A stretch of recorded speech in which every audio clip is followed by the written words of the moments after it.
ఎదురుగా చిన్న టన్నెల్ లాగా వచ్చింది ఇక్కడ. వా, ఏం టన్నెల్ ఇది? ఇక్కడ ఒక ఫోటో దిగుదాం. నో పార్కింగ్ అని రాశాడుగా. No parking, no stopping, no photography అంట. అమ్మ వద్దులే, ఇక్కడ ఫోటోలు గిట్టలు తీయటందుకు.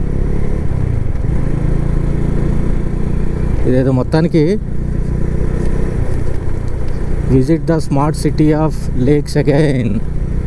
ఓ, ఈ టన్నెల్ మొత్తానికి చిన్నదే, ఎక్కువ లేదు.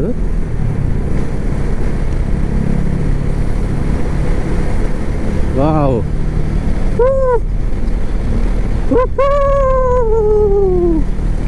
చిన్న టన్నెలే. అంటే మనకి ఇప్పుడు హిమాచల్ వెళ్తున్నాం కాబట్టి అక్కడ కూడా టన్నెల్స్ వచ్చే అవకాశం ఉంది నాకు తెలిసినంతవరకు. ఇక్కడ ఫోటో దిగుదాం. పక్క వాళ్ళు దిగుతున్నారు, మనం కూడా దిగుతాం.